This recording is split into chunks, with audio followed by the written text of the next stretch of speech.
MOP Vaishnavi college for women இந்த கல்லூரியில் நடைபெறும் கம்யூனிட்டி ரேடியோ ஸ்டேஷன் வந்து இப்பொழுது 20வது ஆண்டை கொண்டாடி வருகிறது.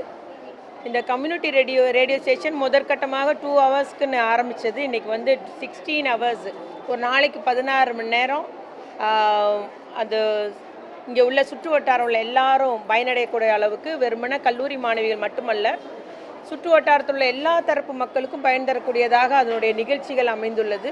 குறிப்பாக அது மட்டுமல்லாமல் நேரடியாகவே இங்கு உள்ள மக்களை போய் சந்தித்து அவங்களுடைய பிரச்சனைகள், அது அவங்களுக்கு ஹெல்த்தை பற்றி, நியூட்ரிஷனை பற்றி விழிப்புணர்வு பண்ணுதல் என்ற முறையில் ஒரு சமுதாய ஈடுபாட்டோடும் இந்த ஒரு ரேடியோ ஸ்டேஷன் நடத்தப்பட்டு வருவது நமக்கு மகிழ்ச்சியை தருகிறது. இன்றைக்கி 20வது ஆண்டு, அதனால் இங்கு உள்ள எல்லாரும் பாராட்டக்கூடிய அளவுக்கு இந்த கம்யூனிட்டி ரேடியோ ஸ்டேஷன் செயல்பட்டு வருது.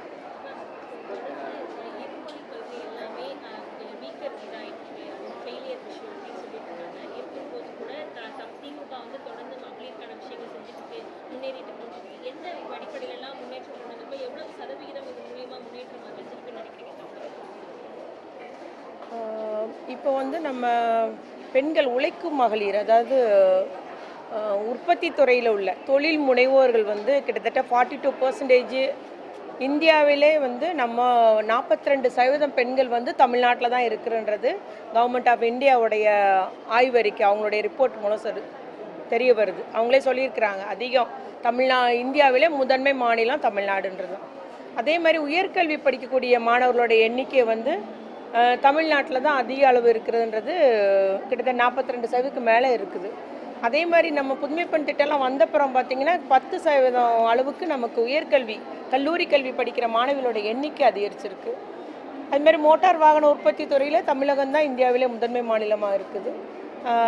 நம்முடைய தமிழ்நாட்டு இளைஞர்கள், இளம்பெண்கள் எல்லாருமே உலக அளவில் எல்லா நாட்டிலையும் வேலை செய்கிறாங்க. கனடாலலாம் 5 லட்சம் பேர் இருக்கிறதா சொல்கிறாங்க தமிழர்கள். ஆஸ்திரேலியாவில் 5 லட்சம் பேர் இருக்கிறாங்க. இவ்வாறு உலகம் எங்குமே தமிழர்கள் பரவி இருந்து பல்வேறு, முக்கியமாக கணினித்துறை, பல்வேறு துறைகளிலும் அவர்கள் வந்து சாதித்து வருகிறார்கள். அதனால் நம்முடைய தமிழ்நாடு முன்னேறி கொண்டே தான் இருக்கிறது அப்படின்னு சொல்லிட்டு.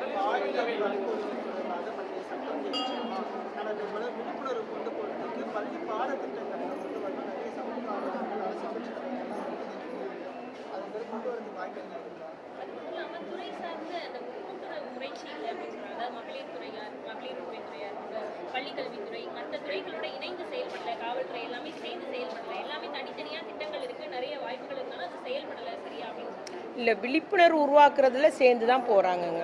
இப்போ ஒரு கல்லூரிக்கு போகிறாங்க, இல்லை பள்ளி, இப்போ 9th to 12th மாணவிகளையும் மாணவர்களையும் தான் சந்தித்தாங்க. அது எல்லாமே குழந்தைகள் மற்றும் சிறப்பு சேவைகள் துறை, சமூக நலத்துறை, கல்வித்துறை, காவல்துறை இணைந்து தான் அந்த விழிப்புணர்வுன்றது பண்ணுறாங்க. அநேக மாவட்டத்தில் ஒரு விழிப்புணர்வு புத்தகம் போட்டு கிட்டத்தட்ட 9th-லேருந்து 12 படிக்கிற எல்லா மாணவிகளுமே சந்திச்சாச்சு. இப்போ அடுத்த கட்டமாக 6 to 8 உள்ள பிள்ளைகளை இப்போ சந்திச்சிட்ருக்குறாங்க. அதனால் விழிப்புணர்வு 3 டிபார்ட்மெண்ட்டும் ஒருங்கிணைஞ்சு தான் செய்து வர்றாங்க. இல்லைங்க, அது நிச்சயமாக அரசு பரிசீலிக்கும். சரிங்களா? ஏர்போர்ட்லேருந்து ஸ்ட்ரெயிட்டாக வந்தாங்க.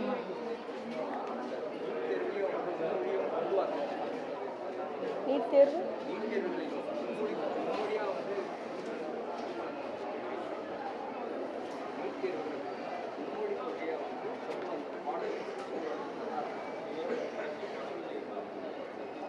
அதுக்கு நான் இந்த கருத்து கூற விரும்பலைங்க.